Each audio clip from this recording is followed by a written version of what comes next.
દોસ્તો, ગુજરાત માટે આગામી 48 કલાક ખૂબ જ મહત્વના બની શકે છે, કારણ કે હવામાન વિભાગે સૌરાષ્ટ્ર અને દક્ષિણ ગુજરાતમાં અનેક વિસ્તારોમાં રેડ એલર્ટ જાહેર કર્યું છે. બીજી તરફ આરબીઆઈ તરફથી 2000 રૂપિયાની નોટને લઈને મોટું અપડેટ આવ્યું છે. તો સાથે જ ગુજરાતમાં ફરી કોરોનાના કેસો સામે આવ્યા છે. આજના વિડીયોમાં આપણે જાણીશું કે કયા જિલ્લાઓમાં અતિભારે વરસાદ પડવાની શક્યતા છે, અમદાવાદમાં કેમ ચાલી રહ્યું છે મેગા ડિમોલિશન, આયુષ્યમાન કાર્ડ ધારકો માટે શું મોટી સુવિધા આવી છે, અને ચાંદીપુરા વાયરસને લઈ ગુજરાતમાં કેમ એલર્ટ જાહેર કરાયું છે. આ સિવાય ઈરાન અમેરિકા વચ્ચે વધતા તણાવ, ભારત પર આવી શકે તેવી નવી મુશ્કેલી, ટીઆરપી ગેમ ઝોન કેસમાં મોટી કાર્યવાહી, ગિરનારની દુઃખદ ઘટના અને અંતમાં જાણશું 200 કિલોમીટરની ઝડપે આગળ વધી રહેલા બાવી વાવાઝોડાની ભારતમાં શું અસર થઈ શકે છે. તો વિડીયો એકદમ અંત સુધી જોતા રહેજો, કારણ કે વચ્ચે ઘણી એવી મહત્વની અને ચોંકાવનારી અપડેટ્સ છે જે સીધી તમારા જીવન અને તમારા પરિવાર સાથે જોડાયેલી છે. ચાલો શરૂ કરીએ આજના તાજા અને મહત્વપૂર્ણ સમાચારમાં. સૌથી પહેલે અપડેટ શું છે? તો 7 દિવસ હવામાન વિભાગની નવી આગાહીના અહેવાલ અનુસાર રાજ્યમાં વરસાદી માહોલ યથાવત રહેશે. એટલું જ નહીં, પરંતુ અનેક વિસ્તારમાં અતિ ભારે ધોધમાર વરસાદ પડશે. અને સૌથી ખાસ વાત, સૌરાષ્ટ્ર અને દક્ષિણ ગુજરાતના વિસ્તારો માટે વરસાદનું રેડ એલર્ટ જાહેર કરાયું છે. નવસારી, વલસાડ, ડાંગમાં ખૂબ જ વરસાદ રહેવાની સંભાવના છે. ત્યાર પછી વાત કરીએ ચેક બાઉન્સ કેસમાં એક્ટર રાજપાલ યાદવને 3 મહિનાની જેલ, દિલ્હી હાઈકોર્ટે ફટકારી સજા. આ case Murli Products Private Limited દ્વારા દાખલ કરવામાં આવ્યો હતો. કોર્ટના જણાવ્યા પ્રમાણે વારંવાર તક આપવા છતાં રાજપાલ યાદવે પોતાની જવાબદારી નિભાવી નહીં. આથી અદાલતે તેમને 3 મહિનાની સાદી કેદની સજા ફટકારી છે. ત્યાર પછી વાત કરીએ નેક્સ્ટ અપડેટની. તો ગીર સોમનાથમાં વરસાદ અને પવનના કારણે દરિયામાં ભારે કરંટ જોવા મળી રહ્યો છે, જેના કારણે ઉનાના સૈયદ રાજપરામાં લાંગરેલીમાં 5 થી 6 બોટ અને 2 થી 3 નાની હોડીઓ સમુદ્રમાં તણાઈ ગઈ. અને તણાઈ ગયેલી બોટમાંથી એક બોટમાં 4 માછીમાર હતા, જેમને કોસ્ટગાર્ડના જવાનોએ રેસ્ક્યુ ઓપરેશન કરી બચાવવામાં આવ્યા. અને હવે આગળ તંત્ર દ્વારા માછીમારોને દરિયો ન ખેડવા કડક સૂચના અપાઈ છે. ત્યાર પછી આગળ નેક્સ્ટ અપડેટની વાત કરીએ તો આરબીઆઈનું 2000 રૂપિયાની નોટને લઈને મોટું અપડેટ આવ્યું છે. રિઝર્વ બેંક ઓફ ઇન્ડિયાએ તાજેતરમાં જ પોતાના ઓફિશિયલ એક્સ ટ્વિટર એકાઉન્ટ દ્વારા એક પોસ્ટ શેર કરી છે. આ પોસ્ટમાં જણાવવામાં આવ્યું છે કે જો તમારી પાસે 2000 રૂપિયાની નોટ છે તો તમે તેને બેંકમાં એક્સચેન્જ કરાવી શકો છો. 2000 રૂપિયાની નોટ હજી પણ લીગલ ટેન્ડર છે. તમે આને આરબીઆઈના 19 ઇસ્યુ ઓફિસમાં જઈ બદલાવી શકો છો. અગર તમે ત્યાં જઈ શકતા નથી તો ઇન્ડિયા પોસ્ટ દ્વારા કોઈપણ આરબીઆઈ ઇસ્યુ ઓફિસમાં નોટ મોકલી તે પૈસા પોતાના બેંક ખાતામાં જમા કરાવી શકો છો. આગળની માહિતી માટે આ પોસ્ટમાં બેંકે લોકોને આરબીઆઈના અપડેટ સાથે જોડાઈ રહેવા કહ્યું છે. સાથે વધુ માહિતી માટે આરબીઆઈની વેબસાઇટ પર સંપર્ક કરવા કહ્યું છે. ત્યાર પછી આગળ નેક્સ્ટ અપડેટની વાત કરીએ તો હાઈકોર્ટના મહત્વપૂર્ણ નિર્ણયની. ઘરપણમાં મા બાપની સાર સંભાળ નથી રાખી શકતા તો સંતાનો પાસેથી સંપત્તિ પાછી મેળવવાનો હક. જે બાળકોના પાલન પોષણમાં માતા પિતા કોઈ કસર નથી છોડતા, એ બાળકો જ્યારે વૃદ્ધ માતા પિતાની સંભાળ રાખવાની જવાબદારીથી છટકતા હોય છે, આવા જ એક મહત્વના કેસમાં બોમ્બે હાઈકોર્ટે મહત્વની ટિપ્પણી કરતા કહ્યું છે કે જો માતા પિતા પોતાની સંપત્તિ એ શરતે સંતાનોને આપે કે તેઓ વૃદ્ધાવસ્થામાં તેમની સાર સંભાળ રાખશે, તો આ શરત પૂરી ન થવા પર તેઓ સંપત્તિ પરત પણ મેળવી શકે છે. ત્યાર પછી આગળ નેક્સ્ટ અપડેટની વાત કરીએ તો બહેરીન અને કુવૈતમાં ઈરાને અમેરિકાના સૈન્ય મથકો પર હુમલો કરી MQ-9 ડ્રોન તોડી પાડ્યું. હોર્મુઝ સ્ટ્રેટમાં ટેન્કરો પર થયેલા હુમલા બાદ ઈરાન પર અમેરિકાના હુમલાના જવાબમાં ઈરાને બહેરીન અને કુવૈતમાં અમેરિકાના સેનાના ડઝનબંધ સૈન્ય મથકો પર મિસાઇલ અને ડ્રોનથી હુમલો કર્યો હોવાનો દાવો કર્યો છે. ઈરાનના કહ્યા પ્રમાણે તેણે આ બંને દેશોમાં અમેરિકાના 85 સૈન્ય ઠેકાણાને ટાર્ગેટ કર્યા અને એક MQ-9 ડ્રોનને પણ તોડી પાડ્યું. ત્યાર પછી નેક્સ્ટ અપડેટની વાત કરીએ તો સત્તાવાર અહેવાલો અનુસાર ભારતમાં ફરી થઈ કોરોના વાયરસની એન્ટ્રી. ગુરુવારના રોજ કડપ્પા જિલ્લામાં ફરી 2 લોકોના કોરોના વાયરસના કારણે મોત થયા છે. આ સાથે 4 લોકોનો રિપોર્ટ પોઝિટિવ આવ્યો. પોઝિટિવ આવેલા 4 લોકોમાંથી 3 લોકો ઘર પર આઇસોલેશનમાં છે, ત્યારે ચોથા વ્યક્તિમાં હળવા લક્ષણો જોવા મળ્યા છે. ત્યાર પછી આગળ વાત કરી લઈએ નેક્સ્ટ અપડેટની. 12%થી વધુ આલ્કોહોલિકવાળી દવાના વેચાણ ઉપર સરકારનો મહત્વનો નિર્ણય આવ્યો છે. કફ સિરપ ટોનિકના નશા માટે થતા દુરુપયોગને રોકવા કેન્દ્ર સરકારે મહત્વપૂર્ણ નિર્ણય લીધો છે. સરકારે ડ્રગ રૂલ 1945માં સુધારો કરીને 30 મિલીથી મોટી અને 12%થી વધુ ઇથાઇલ આલ્કોહોલ ધરાવતી દરેક મૌખિક પ્રવાહી દવાઓને હવે શેડ્યુલ H1 હેઠળ લાવવાનો નિર્ણય લીધો છે. હવેથી આવી દવાઓ ડોક્ટરના પ્રિસ્ક્રિપ્શન વિના વેચી શકાશે નહીં. ત્યાર પછી વાત કરી લઈએ ગુજરાતી ખેડૂતોની ખુશખબરીની. તમારા ડેટાને લઈ કૃષિ વિભાગનો મહત્વપૂર્ણ નિર્ણય. ગુજરાત સરકારે કૃષિ, ખેડૂત કલ્યાણ તેમજ સહકાર વિભાગે ખેડૂતોની માહિતીની સુરક્ષા માટે વિભાગીય ડેટા સમિતિની રચના કરી છે. કેન્દ્ર સરકારના ડિજિટલ વ્યક્તિગત ડેટા સંરક્ષણ અધિનિયમન 2023 ડીપીડીપી એક્ટ અનુસાર રાજ્ય સરકારે સુનિશ્ચિત કર્યું છે કે ખેડૂતોનો વ્યક્તિગત, નાણાકીય અને કૃષિ સંબંધિત ડેટા સંપૂર્ણપણે સુરક્ષિત રહે અને તેનો ઉપયોગ ખેડૂતોની સંમતિથી જ થવો જોઈએ, કારણ કે ડિજિટલ યુગમાં ખેડૂતોનો ડેટા જમીન અને પાક જેટલો જ મહત્વપૂર્ણ છે. જો તે સુરક્ષિત રહેશે તો યોજનાઓનો લાભ પણ યોગ્ય વ્યક્તિ સુધી પહોંચશે અને છેતરપિંડીની શક્યતા ઘટશે. આગળ વધુ માહિતી માટે તમે મને કોમેન્ટ કરી શકો છો. ત્યાર પછી આગળ નેક્સ્ટ અપડેટની વાત કરીએ તો અમદાવાદના મોટેરામાં એએમસીના મેગા ડિમોલિશનની. આગામી સમયમાં અમદાવાદમાં યોજાનાર કોમનવેલ્થ અને ઓલિમ્પિક જેવી વૈશ્વિક રમતગમતની ઇવેન્ટ્સને ધ્યાનમાં રાખીને અમદાવાદ મ્યુનિસિપલ કોર્પોરેશન દ્વારા શહેરના મોટેરા વિસ્તારમાં મેગા ડિમોલિશનની કાર્યવાહી હાથ ધરવામાં આવી છે. આ કાર્યવાહી અંતર્ગત સાબરમતી જનપદ 3 રસ્તાથી ડીમાર્ટ સુધીના મુખ્ય માર્ગ પર દબાણરૂપ કોમર્શિયલ મિલકતોને હટાવવાની કામગીરી શરૂ કરવામાં આવી છે. હાલમાં આ માહિતી અનુસાર આ વિસ્તારનો રોડ 18 મીટરનો છે, જેને વિસ્તૃત કરીને 61 ફૂટનો કરવામાં આવશે, જેમાં અંદાજે 70થી વધુ કોમર્શિયલ મિલકતો પર બુલડોઝર ફેરવી દેવામાં આવ્યું છે. ત્યાર પછી આગળ નેક્સ્ટ અપડેટની વાત કરીએ તો ગુજરાતમાં અંબાલાલ પટેલની વરસાદના બીજા રાઉન્ડને લઈ મોટી આગાહીની. ચોમાસાના વરસાદના પ્રથમ રાઉન્ડથી હાહાકાર મચ્યો છે. સૌરાષ્ટ્ર અને દક્ષિણ ગુજરાતમાં વરસાદે તબાહી મચાવી છે. સુરત, નવસારી, જૂનાગઢ, અમરેલી સહિતના વિસ્તારો જળબંબાકાર થયા છે અને લોકોને પૂરની સ્થિતિનો સામનો કરવો પડ્યો છે. ત્યારે હવે આ બધાની વચ્ચે જાણીતા આગાહીકાર અંબાલાલ પટેલે વધુ એક નવા વરસાદના બીજા રાઉન્ડની આગાહી કરી છે.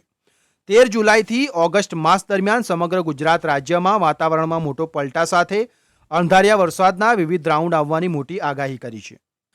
ત્યાર પછી આગળ નેક્સ્ટ અપડેટની વાત કરીએ તો આયુષ્યમાન કાર્ડ ધારકો માટે મોટી અપડેટ. ઘરે બેઠા જ જાણો ફ્રી સારવાર આપતી હોસ્પિટલોનું લિસ્ટ. જો તમારી પાસે પણ આયુષ્યમાન કાર્ડ છે અને તમે તમારા પરિવારના કોઈ સભ્યના ઇલાજ માટે યોગ્ય હોસ્પિટલ શોધી રહ્યા છો, તો હવે આ કામ ખૂબ જ સરળ બની ગયું છે. જો તમે જાણવા માંગતા હો કે તમારા વિસ્તાર કે જિલ્લામાં કઈ હોસ્પિટલમાં આયુષ્યમાન કાર્ડ ચાલે છે, તો તમે તમારા મોબાઈલ કે કોમ્પ્યુટરની મદદથી મિનિટોમાં આ માહિતી મેળવી શકો છો. સૌથી પહેલાં ફોન અથવા કોમ્પ્યુટરમાં બ્રાઉઝ ઓપન કરો અને આયુષ્યમાન ભારત યોજનાની વેબસાઇટ pmj.government.in પર જાઓ. હોમ પેજ ખુલતા જ ફાઇન્ડ હોસ્પિટલ ઓપ્શન પર ક્લિક કરો. ત્યાર પછી જરૂરી વિગતો પસંદ કરો. તેમાં રાજ્ય, જિલ્લો અને હોસ્પિટલનો પ્રકાર સિલેક્ટ કરો અને પછી તમારે જે બીમારીનો ઇલાજ કરાવવો છે, જેમ કે હૃદયરોગ માટે કાર્ડિયોલોજી, હાડકાં માટે ઓર્થોપેડિક્સ, આંખની સારવાર વગેરે, તે વિભાગ પસંદ કરો અને સર્ચ બટન પર ક્લિક કરો. આટલું કરતાની સાથે તમે જે વિગતો ભરી હશે તે મુજબ તમારા જિલ્લાની તમામ માન્યતા પ્રાપ્ત હોસ્પિટલોની યાદી સ્ક્રીન પર આવી જશે. આ લિસ્ટની ખાસિયત એ છે કે તેમાં માત્ર હોસ્પિટલના નામ જ નહીં, પરંતુ તેનો પૂરો ફોન નંબર, સરનામું અને ત્યાં કઈ કઈ તબીબી સુવિધાઓ ઉપલબ્ધ છે તેની સંપૂર્ણ વિગતો જોવા મળશે. અને આગળ વધુ માહિતી જોઈતી હોય તો તમે મને કોમેન્ટ કરી શકો છો. ત્યાર પછી આગળ નેક્સ્ટ અપડેટની વાત કરીએ તો ચાંદીપુરા વાયરસને લઈને ગુજરાત આરોગ્ય વિભાગે એલર્ટ. 17 શંકાસ્પદ કેસોમાં 6 પોઝિટિવ આવ્યા છે અને 3 બાળકોના મોત થયા છે. રાજ્યમાં અત્યાર સુધી કુલ 17 શંકાસ્પદ બાળકોના સેમ્પલની તપાસ કરવામાં આવી છે, જેમાંથી 10 બાળકોના રિપોર્ટ નેગેટિવ આવ્યા છે, જ્યારે 6 બાળકોમાં ચાંદીપુરા વાયરસની પુષ્ટિ થઈ છે. ત્યાર પછી આગળ નેક્સ્ટ અપડેટની વાત કરીએ તો વિયેતનામમાંથી એક હચમચાવી દેતા સમાચાર સામે આવ્યા છે. વિયેતનામના પ્રખ્યાત ફૂકવોટા ટાપુ નજીક દરિયાની સફરનો આનંદ માણી રહેલા 32 ભારતીય પ્રવાસીઓની ખુશીઓ ચીસો અને અફરાતફરીમાં બદલાઈ ગઈ. મળતા અહેવાલ મુજબ બોટમાં 32 ભારતીય પ્રવાસીઓ ઉપરાંત 6 ક્રૂ મેમ્બર્સ અને એક બોટ એટેન્ડન્ટ સહિત કુલ 36 લોકો સવાર હતા. ત્યાર પછી આગળ નેક્સ્ટ અપડેટની વાત કરીએ તો રશિયા પાસેથી ઓઇલ ખરીદવાના વિવાદમાં અમેરિકાનું નવું બિલ ભારત માટે બનશે મુસીબત. કારણ કે અમેરિકાના 4 પ્રભાવશાળી સેનેટરોએ એક નવા કાયદા બિલને આગળ વધારવાની જાહેરાત કરી છે, જે સીધી રીતે રશિયા પાસેથી તેલ અને ગેસ ખરીદનારા દેશોને નિશાન બનાવી શકે છે. ત્યાર પછી આગળ નેક્સ્ટ અપડેટની વાત કરીએ તો દર્દીઓ માટે મોટી રાહતના સમાચાર સામે આવ્યા છે. કેન્દ્ર સરકાર હેઠળ કાર્યરત નેશનલ ફાર્માસ્યુટિકલ પ્રાઇસિંગ ઓથોરિટીએ કુલ 39 નવી દવાઓના રિટેલ ભાવ નક્કી કર્યા છે. હવે ડાયાબિટીસ, બીપી અને હાર્ટની દવાઓના વેચાણ કોઈપણ ફાર્મા કંપની અથવા મેડિકલ સ્ટોર સરકાર દ્વારા નક્કી કરેલી કિંમત કરતાં વધુ કિંમતે વેચી શકશે નહીં. ત્યાર પછી આગળ નેક્સ્ટ અપડેટની વાત કરીએ તો શું ભારતમાં પણ ટૂંક સમયમાં 16 વર્ષથી ઓછી ઉંમરના બાળકો માટે સોશિયલ મીડિયા પર પ્રતિબંધ મુકાશે? આ સવાલ ફરી એકવાર દેશભરમાં ચર્ચાનો વિષય બન્યો છે. તાજેતરમાં પીએમ નરેન્દ્ર મોદીએ ઓસ્ટ્રેલિયામાં બાળકોને સોશિયલ મીડિયાના જોખમોથી બચાવવા માટે બનાવવામાં આવેલા કડક કાયદાની મુક્ત કંઠે પ્રશંસા કરી છે. તો શું ભારતમાં પણ આ કાયદો લાગુ થવો જોઈએ? તમે કોમેન્ટમાં જરૂર જણાવજો. ત્યાર પછી આગળ નેક્સ્ટ અપડેટની વાત કરીએ તો જયપુર હત્યા કેસમાં પૈસા માટે માતાની હત્યા કરનાર આયુષીએ પિતાનો પણ લીધો હતો જીવ. માતા નીરજ શર્માની હત્યાના મામલામાં એક નવો વળાંક આવ્યો છે. આયુષીના મામા રાકેશ શર્માએ આરોપ લગાવ્યો છે કે એપ્રિલ 2025માં આયુષીએ પોતાના પિતરાઈ ભાઈ બલરામ સાથે મળીને બીમાર પિતા વિજય શર્માની પણ હત્યા કરી હતી. પોલીસનું કહેવું છે કે પરિવારજનોની ફરિયાદના આધારે આ આરોપોની તપાસ કરવામાં આવશે. ત્યાર પછી આગળ વાત કરીએ રાજકોટના ટીઆરપી ગેમ ઝોન અગ્નિકાંડ મામલે કે જેમાં 25 મે 2024ના રોજ ભીષણ આગ લાગતા 27 લોકોના મોત નીપજ્યા હતા. હાઈકોર્ટની પિટિશન બાદ સરકારે ફાયર ઓફિસર રોહિત વિગોરા અને town planning officer Gautam Joshi સહિત 5 જવાબદાર અધિકારીઓને નોકરીમાંથી ડિસમિસ કર્યા છે. જ્યારે વયમર્યાદાથી નિવૃત્ત થયેલા પૂર્વ chief town planning officer Mansukh સાગઠિયાને માત્ર પ્રોવિઝનલ પેન્શન જ મળશે. આ મામલે દોસ્તો તમારું શું રાય છે તે કોમેન્ટમાં જરૂર જણાવજો. ત્યાર પછી આગળ નેક્સ્ટ અપડેટની વાત કરીએ તો અમદાવાદના વસ્ત્રાલ કોલ સેન્ટર પરથી સેક્સ પાવર વધારવાની આયુર્વેદિક દવાના નામે ઓનલાઈન છેતરપિંડી આચરતી ગેંગના 7 લોકોને ગાંધીનગર સીઆઈડી ક્રાઇમ બ્રાન્ચે પકડી પાડ્યા છે. આ નેટવર્ક દ્વારા આશરે 4000 લોકો સાથે છેતરપિંડી કરવામાં આવી છે અને કરોડો રૂપિયા પડાવવામાં આવ્યા હતા. અને આટલું જ નહીં, પણ જ્યારે ગ્રાહક દવા ખરીદી લે ત્યારબાદ ખોટા પોલીસ કેસમાં ફસાવવાની ધમકી આપીને તેઓ 1 લાખ સુધીની ખંડણી પણ માંગતા હતા. ભાઈ, શું ક્રાઇમ કરી કમાવવાના ધંધા ચાલુ કર્યા છે લોકોએ? કોમેન્ટમાં જરૂર જણાવજો.